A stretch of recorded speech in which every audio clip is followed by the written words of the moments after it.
Golden State Media Concepts bring you Book Review Podcast, a haven for bookworms of all ages and the widest genres, from mystery to memoirs, romance to comedy, fantasy to sci-fi. If you love to read, this is a podcast for you. It's the Golden State Media Concepts Book Review Podcast.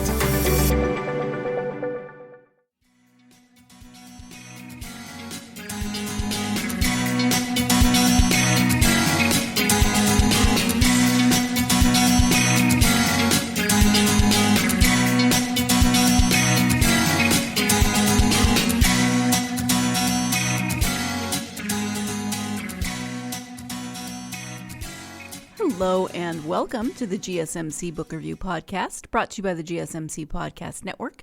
I am your host, Sarah. It is Tuesday. I hope your week is going well so far. I hope you had a good weekend. I did have a good weekend. I got to play with a 3-year-old, which, she's so sweet. She's bright and curious, and she helped me pick lemons, and she watered all the plants in my backyard.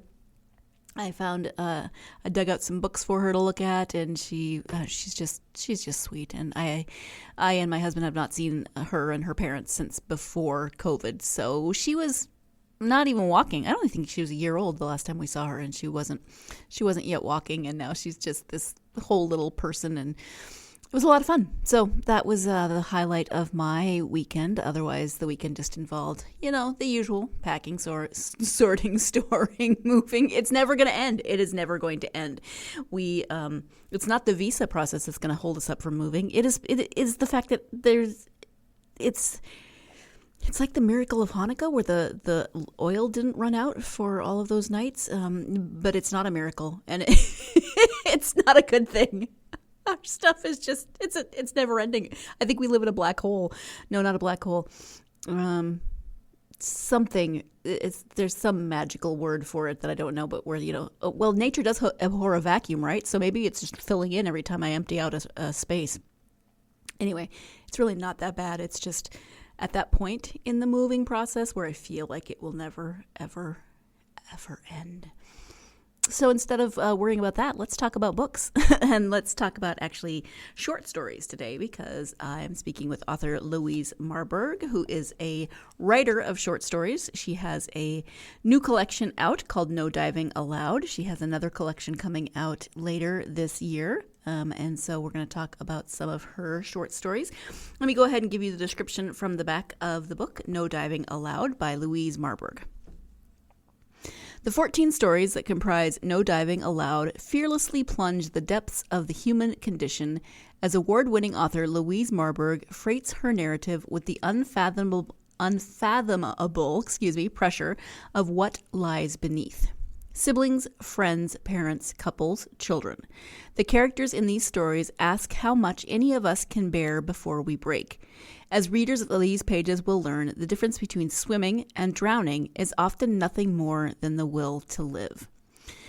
So that, again, is the description on the back of No Diving Allowed. It is a collection of 14 short stories. The author is Louise Marburg. And of course, one thing that I really like about short stories is the fact that you can pick up a book and you can read a chapter, and it's a whole story, right? It's not just a chapter. You're not in the process of reading a whole long, complete novel, but instead, if you are short on time, you can pick up a collection of short stories. You can read 1 or 2 stories, depending on how much time you have, and you can move on. You've got closure. The story is over. And Louise says that even her short stories are maybe not as long as some short stories. So I'm looking at the table of contents, and there's a couple that are about 12 pages, 16.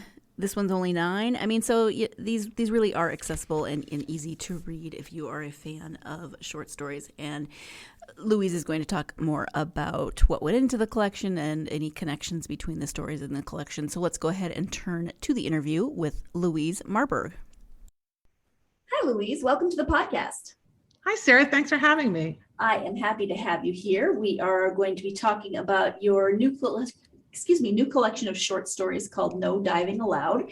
Before we get to the book, though, if you wouldn't mind sharing a little bit about yourself, that would be wonderful. Sure, absolutely. I write fiction full time because I'm lucky enough to have a wonderful husband who supports that. And I live in New York City with my husband. He's a painter.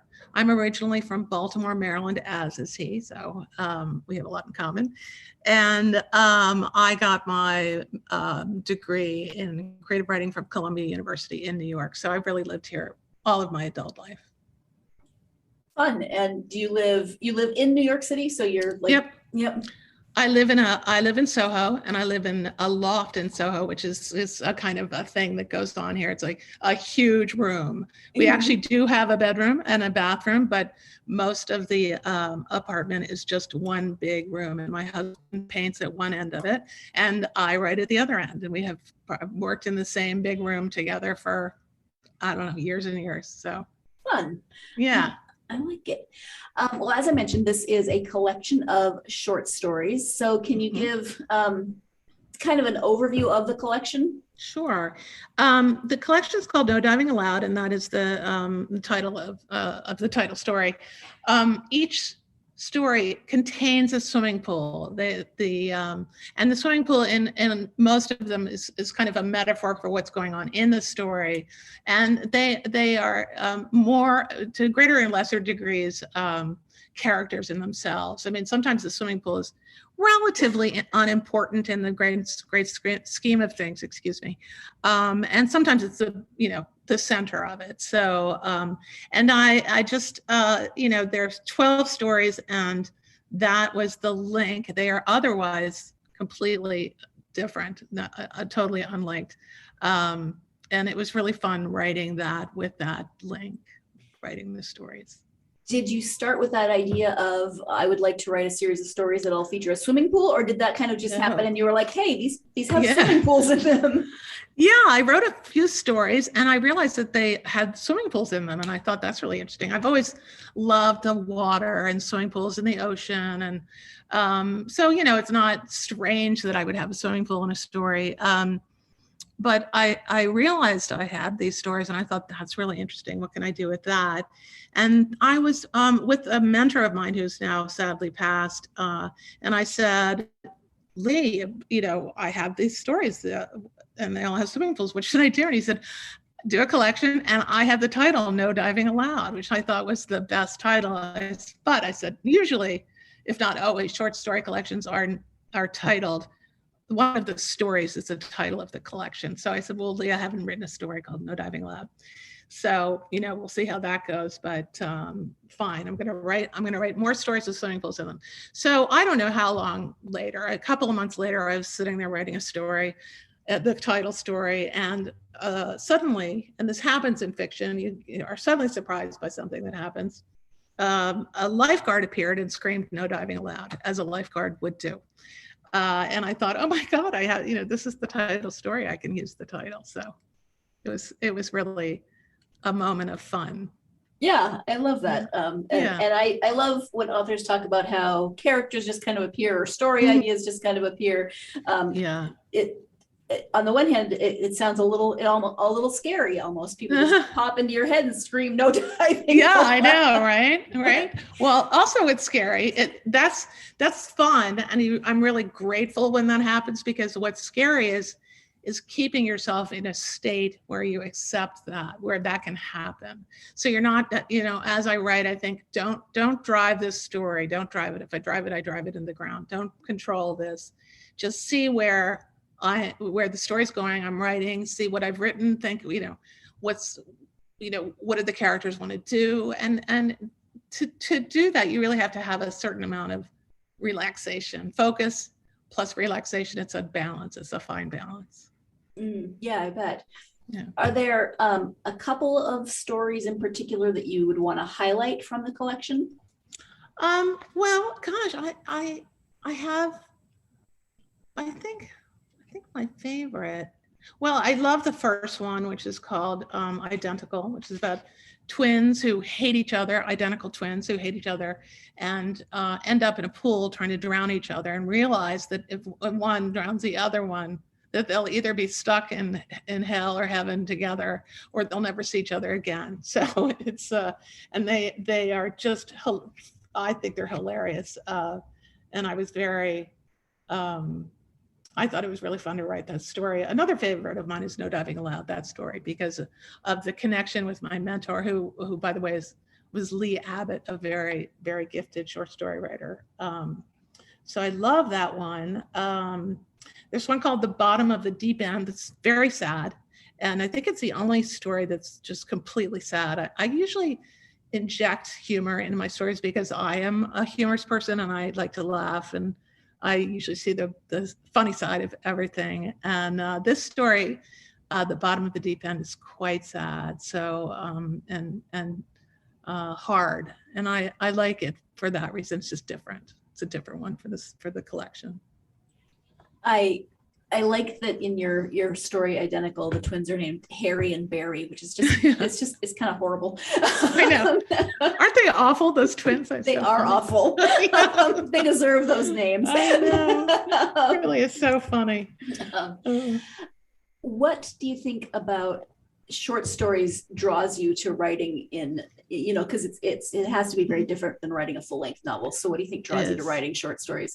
Well, one thing that draws me definitely to writing short stories is I am a horrible novel writer. And I think that writing long form for me is just, I think it bores me. And I just don't, it ends up that every chapter ends up sort of reading like a short story. I think I'm just a natural story writer. But what I love about stories, and I've been reading them for decades and decades.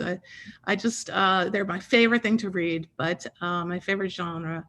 I love the sort of jewel-like quality, the nugget of a short story, the pop of story and emotion that you get from the short form. And a lot of people say, oh no, but I wanted to go on longer.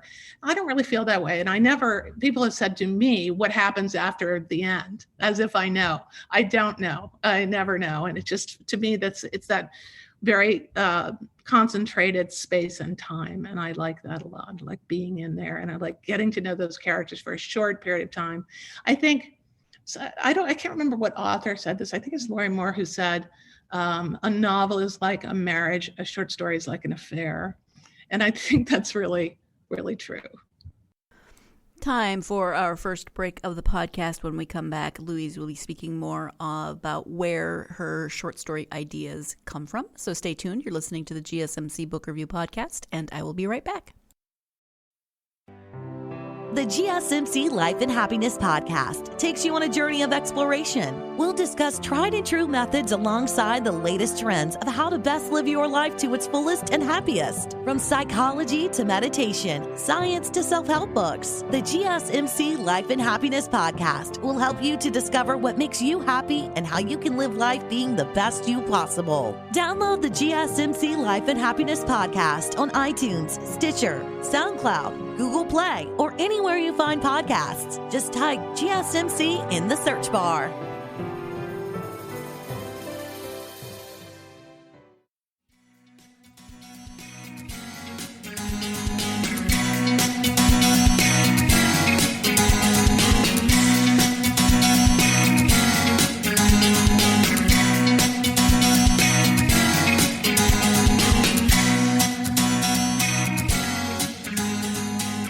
Welcome back to the GSMC Book Review Podcast and my interview with author Louise Marburg. We are talking today about her collection of short stories entitled No Diving Allowed. Let's go ahead and return to that interview. How do the ideas for the short stories pop into your head? Often it's a character. I'm a big sort of eavesdropper. I'm really interested in human nature. I know a lot of people. I get to know people. Because honestly, they just interest me. And often it's a character. Sometimes it's a scene, like a place that just interests me. Or I have started a story just with a snippet of a sentence that I've heard that I find interesting, intriguing. But I do think all of the stories are character driven, and that really interests me. And I am also, and you probably noticed this with the collection, I'm also interested in a certain class of people, a certain socioeconomic class of people, and what makes them tick. So that is definitely the case with No Diving Allowed. And again, writing short stories is different than writing a novel. Is there a lot of, maybe not a lot of, maybe that's not the best way to phrase this, but do you tend to need to do research for your short stories? Are they more encapsulated? How does that work for you? Well, I don't ever research anything ahead of time, but I do. I always, we all write on computers. I'm not one of those people that turns off the internet when they're writing. I really need the internet because I will, at the moment, research something as I'm writing. For instance, I just finished a story that had a lot of plumbing involved, and I needed to know, what the parts of a toilet were called. Like, you never know what that is. So anyway, I had to, go research that. I had to look up the parts of a toilet. Then I had the characters in a Home Depot. Well, I'm not entirely I've obviously been to Home Depot many times, but I'm not familiar with what exactly is in what aisle. So I had to, bring up the Home Depot map. While I'm writing, I do that. I research little things that I just don't know about that I need to know. So you're saying you can't just call it the little flapper thing in the tank? Well, it's funny because I had the character say the thingy-majob is broken, and the guy says, that's called a lever. I didn't know what that was. The Right. thing that flushes the toilet, I had no idea what that was called. So yeah, couldn't do it. This book, No Diving Allowed, has won the W.S. Porter Prize for a short story collection. Can you say a little bit about that prize and when? Sure. The book is published by Regal House Publishing, which is in Raleigh, North Carolina, and every year they have the Porter Prize for short story collections. They have other prizes as well for a novel, and I think maybe for middle grade fiction as well. They publish all of those things. But so once a year they have this prize, and I think this was the inaugural prize. So yeah, I know it was. So I won that, and if you win it, they publish your book. So it was lucky, because having short stories published in book form is not easy. It's definitely commercial publishers are not that interested in it. Independent publishers are to a greater degree, but not as much as novels. So it's so often you have to win a contest or do something like that. In fact, twice I've won contests, and that's how I've got my books published. So. Oh, interesting. So when you're writing short stories, do you tend to write them more thinking in terms of like, I don't even know how that works. Can you explain a little bit more, like where you tend to try to get short stories published? Oh, sure. Well, so I don't write with any one place or person or anything in mind. I just am very focused on the story itself. But once I'm finished with it, then I have to think, well, what journal am I going to publish it or hope to publish it in?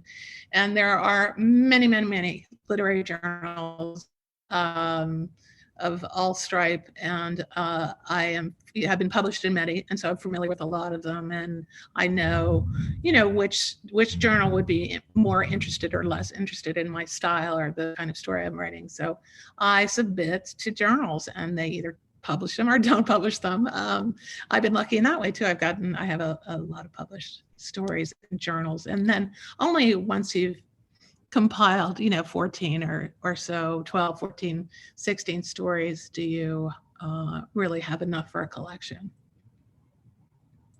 Interesting. Yeah, I don't think I've ever thought a lot more beyond the fact that, oh, hey, there's a book that has a collection of short stories. Well, if you look in the front of a book or in the back, I think in mine is in the back, it'll say what journals these stories have been published in. So yeah, mine in the acknowledgement. So I have Identical was in the Chicago Quarterly Review, No Diving Allowed in Post Row, so it goes on like that. So yeah, that's what you got to do. That's the job. Right. Interesting. Yeah. Do you tend to include any autobiographical elements in your writing, or do you steer clear of that? No, I do. Well, I do insofar as I use parts of people I know, and I use parts of my own experience. In the story at the bottom of the deep end, I don't want to spoil it, but there is a death, and the manner of death is not. I have never known anyone to die in this way, but the kind of death is someone I have known has taken their own life. So that is the kind of thing. It'll be, just a snippet of one thing combined with another, or somebody I know. I'm writing a collection now it's linked stories. Just one character, her voice, and it's kind of, that character is like an amalgam of maybe 3 people I know. So in that way, my stories are all autobiographical, not necessarily my own experience, but my own experience of other people. You mentioned earlier that you tend to kind of like to sort of eavesdrop. Is that is that more like, is that actual eavesdropping? That sounded wrong. I mean, but is that like you overhear a conversation in a coffee shop, or is it more like just sort of human nature and watching human nature? It's watching human nature, and it's terrible because I sort of think it's sort of judgmental to, take somebody's experience and make it into a story as if, you have some judgment about it. But that is honestly what I do. And although I've never had anyone say to me, oh, I recognize that, whatever in the story that happened to so-and-so, or that's me, or whatever. It's never anything that specific or obvious, I hope. Well, nobody's ever said it, so hopefully, hopefully there's not somebody just stewing in silence out there. Right, exactly. Plotting my murder. Right. Some people come up with stories and they have this whole huge like world building process. How do you take that larger story, that larger backstory, and break it down into a short story? Well, that's interesting. In writing stories, you have to know a lot, way more than you put on the paper. So I had a teacher, and I think this is not just, I don't think they made this up. I think this is a truism, but that when you're writing, it's like an iceberg. Most of it is under the water. So you know more about your characters than you're writing, because all of that informs how they behave. But to answer your question more specifically, I don't have a huge idea. If somebody has a huge novel idea, I have certainly tons of friends who write novels, and they have huge ideas, and I just never do. So it's like very sad for me that I'm not a big idea person, but that is, it just is so natural to me to hone it down to, 14 pages or, 4,000, 5,000 words. It really, I seem to never be able to go beyond that. And I guess I sort of like the way someone's just a natural at, I don't know, something, tennis, who knows. I'm kind of a natural at the short form. I wouldn't say it's easy. It's incredibly difficult to write these stories, but it's just feels right to be doing it. Yeah. Well, that's as opposed to a novel, and I know people who write novels and think, oh my God, many people said I could never write a short story. So I think some people are just great novelists and some people are great short story writers. And it's pretty unusual for someone to be both. Mm-hmm. But it's good to know where you fit, where I think so. Your niche is. Yeah. Yes. Yeah. So you actually already answered this. I was going to ask you what you're working on now, but you said you're working on a new collection. I am. Yeah, I'm always working on. I was just going to say, are you always working on? Yeah, I am because I just had No Diving Allowed just came out, and I have another book coming out in September called You Have Reached Your Destination, another book of short stories. So I've got that happening. I think it's really important to have work on hand while something else is happening. If I'm just sitting here going, oh, my book's coming out, or even worse, I've got to get this published, it's just, you'll drive yourself crazy. So I always like to be focused in on some other work. And it's not always something that I expect to be part of a collection, but I have to be writing, but I think in a greater way, any creative person has to be making something all the time. It is time for our second break of the podcast, but I do want to comment. I really like that idea of, even if you're not writing right now, maybe you're in a writing slump, what else can you be doing that is creative? Because there are so many ways that we can kind of feed that creative side of ourselves, and it doesn't have to be the thing that we think it should be, right? So yeah, feed your creativity however your creativity is telling you to feed it. When we come back, more with Louise Marburg. Stay tuned. You're listening to the GSMC Book Review Podcast, and I'll be right back. Tired of searching the vast jungle of podcasts? Now listen close and hear this out. There's a podcast network that covers just about everything that you've been searching. Hey! The Golden State Media Concepts Podcast Network is here. Nothing less than a podcast bliss with endless hours of podcast coverage. From news, sports, music, fashion, cooking, entertainment, fantasy, football, and so much more. So stop lurking around and go straight out to the Golden State Media Concepts Podcast Network. Guaranteed to fill that podcast itch. Whatever it may be. Visit us at www.gsmcpodcast.com. Follow us on Facebook and Twitter, and download us on iTunes, SoundCloud, and Google Play.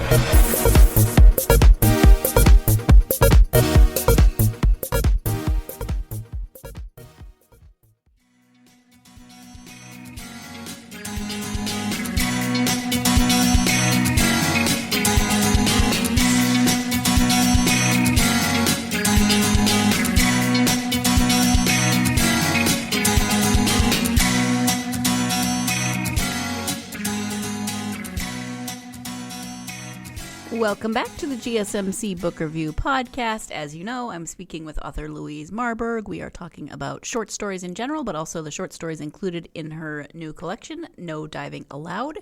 Let's return to that interview.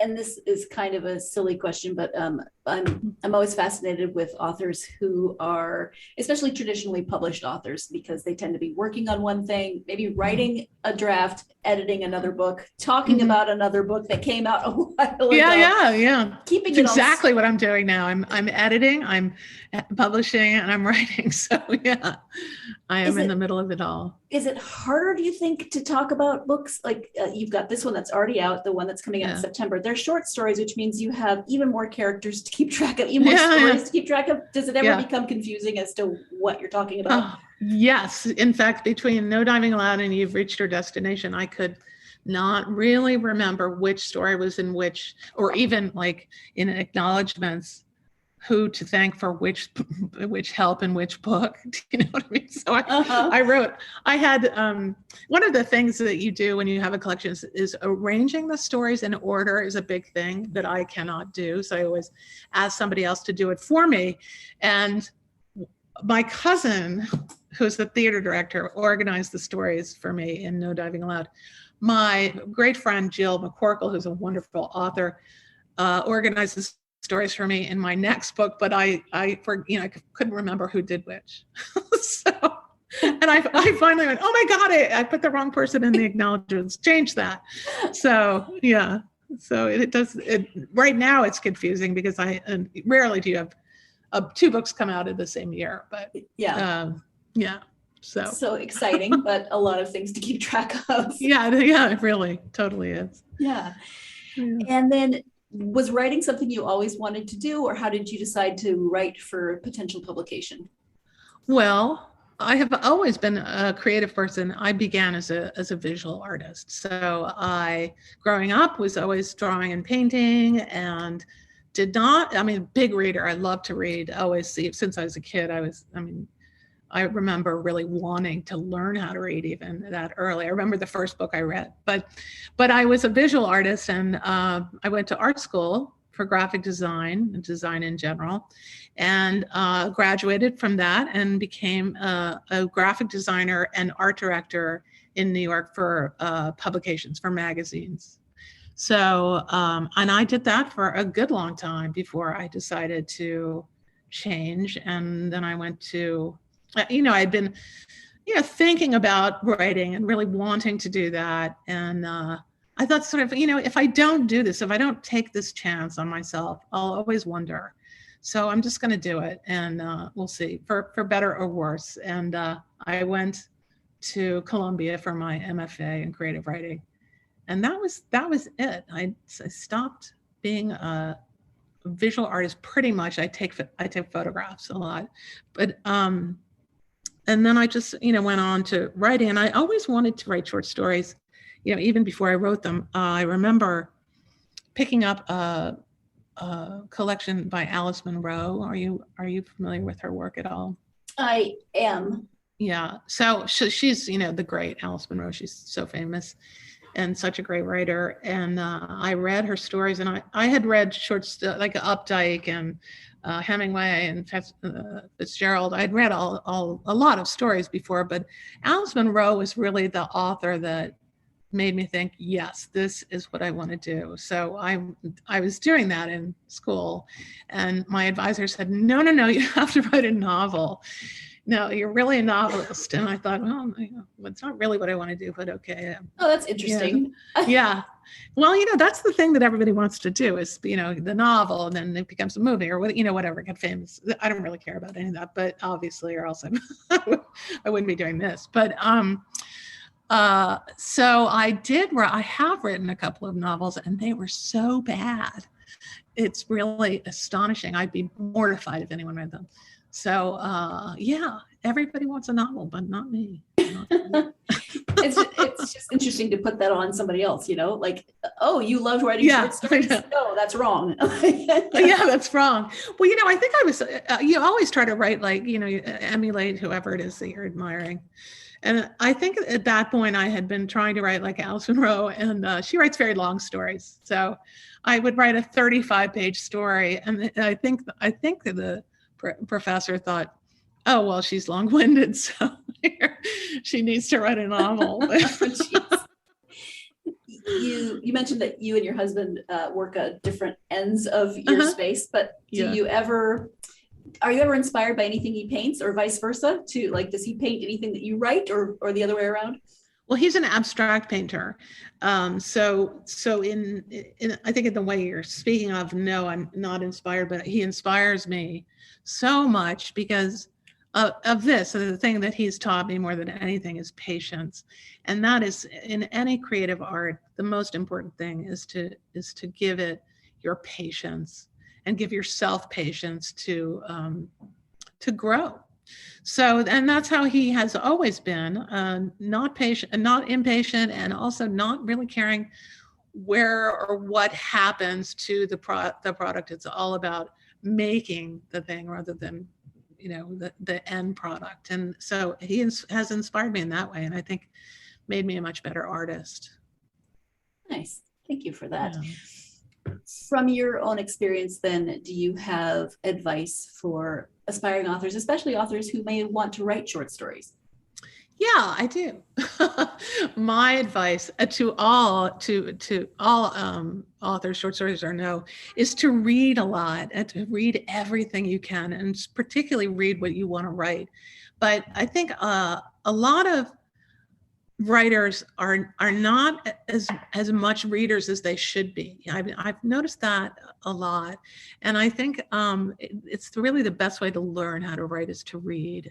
I also think that even if you're not, a lot of people, they don't write all the time, or they have long periods of time when they can't write, or they don't feel like they can write, or whatever. I think it's really important. We're all artists. It doesn't matter what you're creating. We're all creating. And so if you can't write, and I know a lot of people spend years not writing, just make something else. Just make something. Always be making something. And so you really keep yourself going by doing that.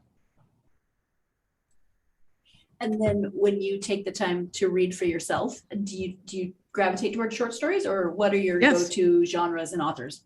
I gravitate towards short stories. I do. I also love novels. I also love nonfiction. And I've read an amazing, very short book. it was a single essay as a book, and it was so good.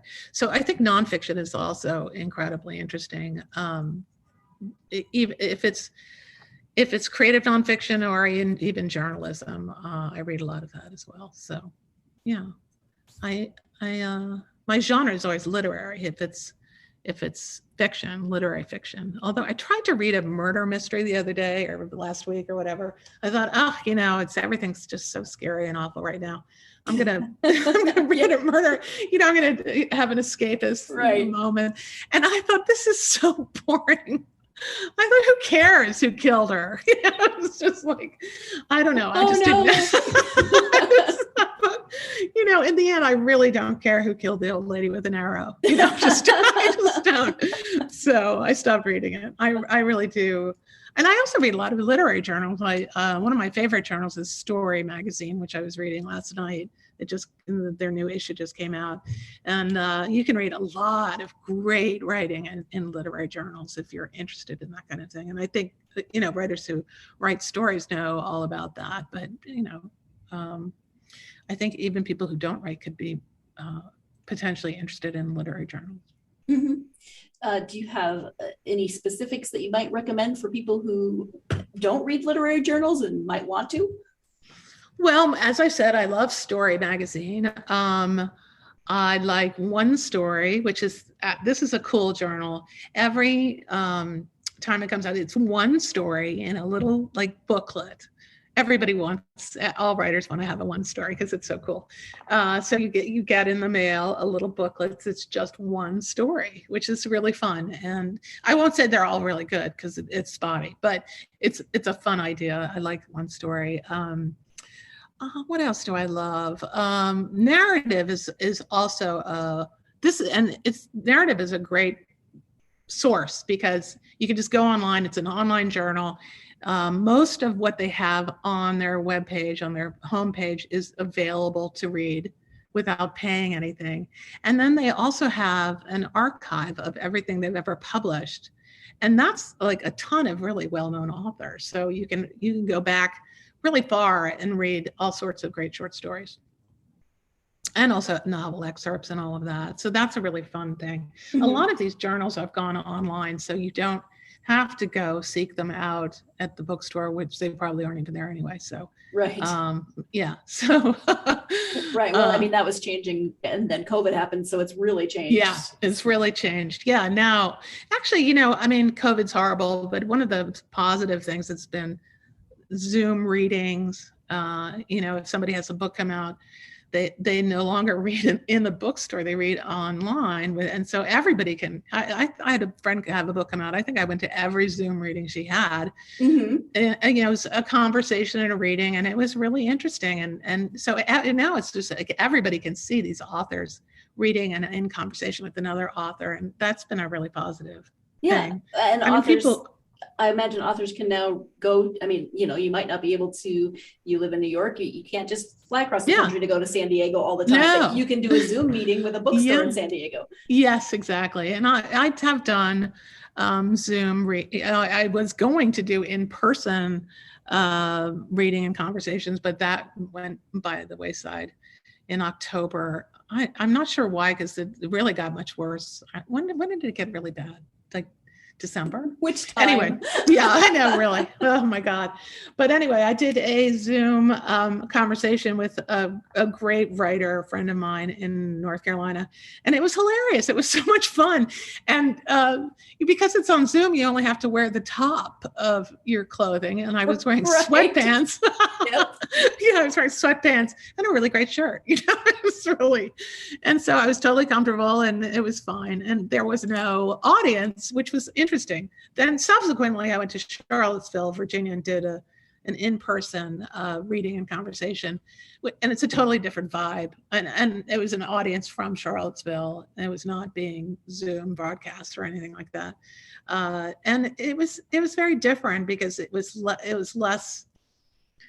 I have to say, the Zoom was just sort of hilarious because we were kind of unaware that anybody was watching us. So. And when there's an audience, you're aware.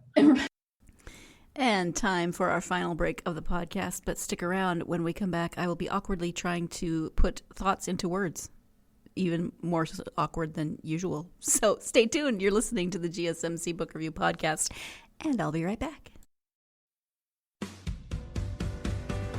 The Golden State Media Concepts Travel Podcast, the show that gives you advice on everything travel. We explore places you've always wanted to go, as well as giving tips for traveling in those places. We'll give you advice on the best sites for travel tips, information, and discounts. Join us as we travel the world, explore cultures, and meet new people. The Golden State Media Concepts Travel Podcast has got you covered. Download the GSMC Travel Podcast on iTunes, Stitcher, SoundCloud, Google Play, or anywhere you find podcasts. Just type GSMC in the search bar.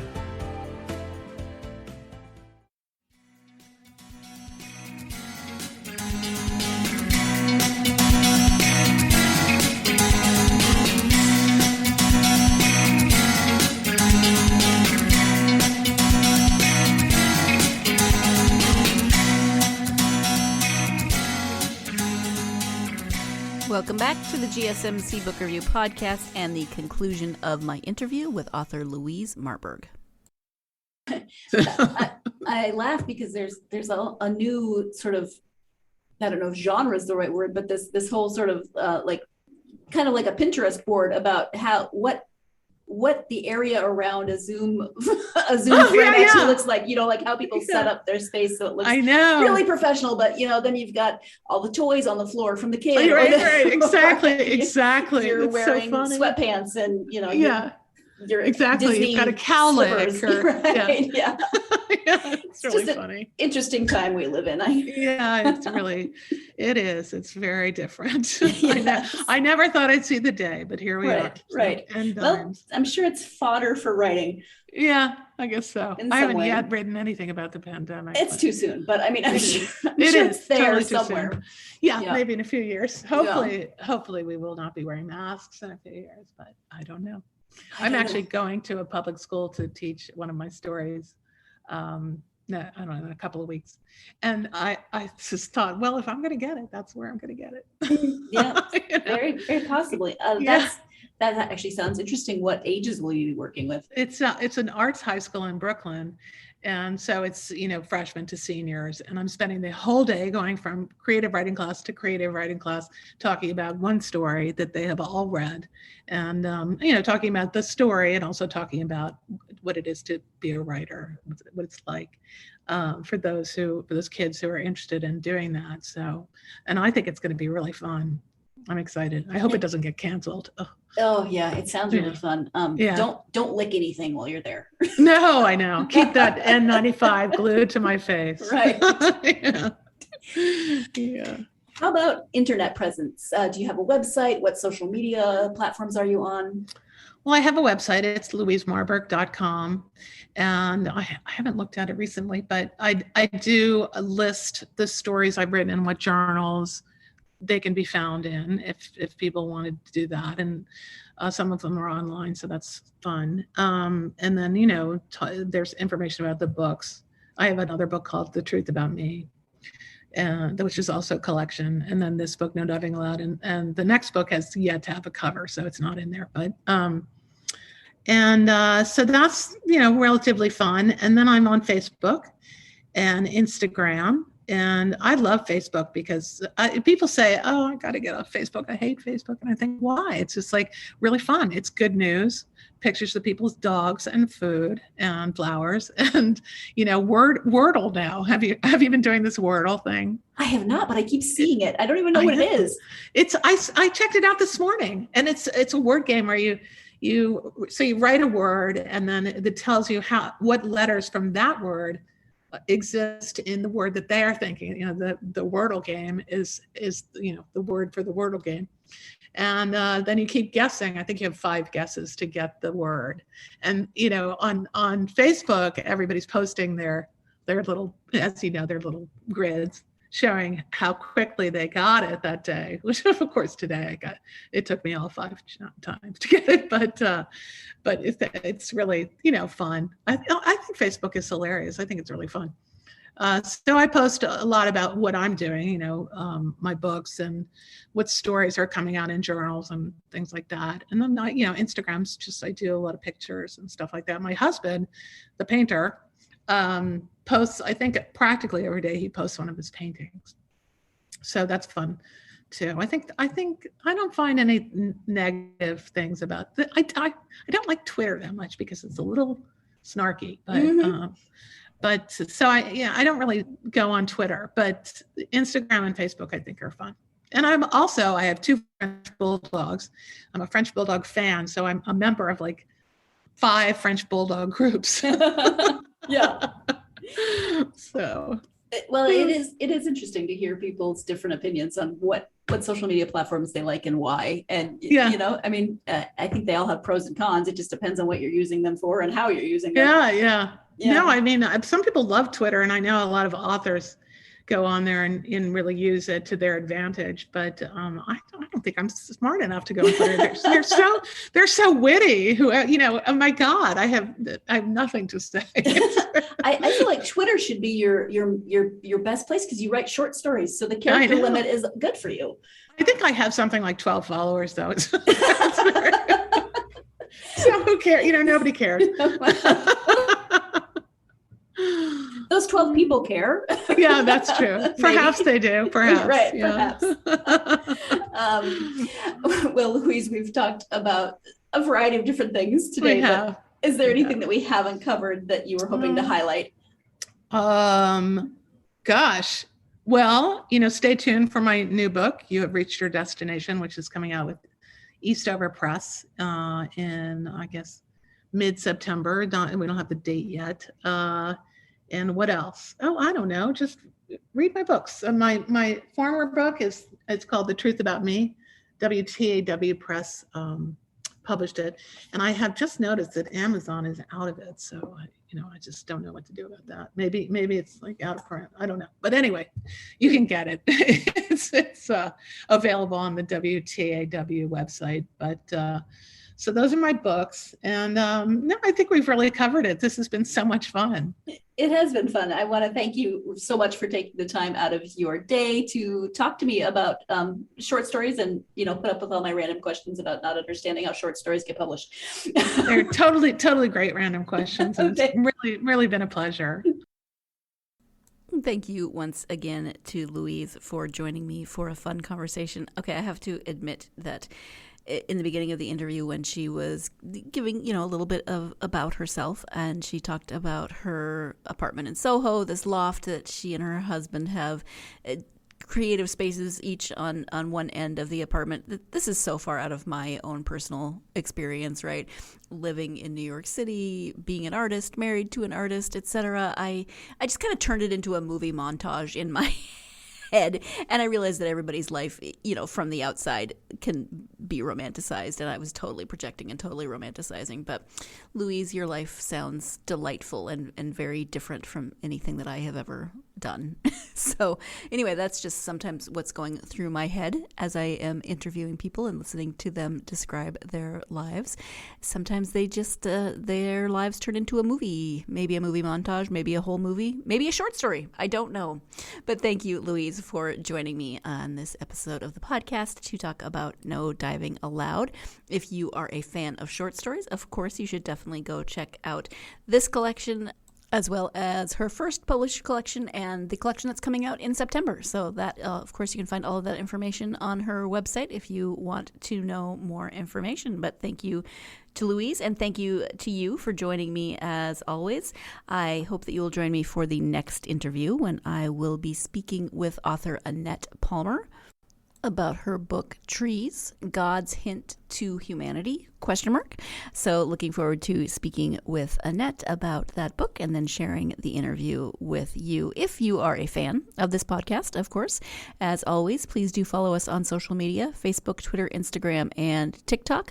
Also, if you haven't done so already, leaving a review really does help us get the podcast out to more listeners such as yourselves. So written or starred, I would love if you would leave a review for the podcast. That would be amazing, as you leave reviews for your favorite authors also. That helps to get their books out there. Just takes a few minutes, and it's not as scary as it sounds. I hope you're having a great week so far. It's only Tuesday, or it's already Tuesday, depends on how you look at it. But whatever you're doing this week, as always, I hope that the week affords you plenty of time to get yourself lost in a good book. Thanks. You've been listening to the Golden State Media Concepts Book Review Podcast, part of the Golden State Media Concepts Podcast Network. You can find this show and others like it at www.gsmcpodcast.com. Download our podcast on iTunes, Stitcher, SoundCloud, and Google Play. Just type in GSMC to find all the shows from the Golden State Media Concepts Podcast Network, from movies to music, from sports to entertainment, and even weird news. You can also follow us on Twitter and on Facebook. Thank you, and we hope you have enjoyed today's program.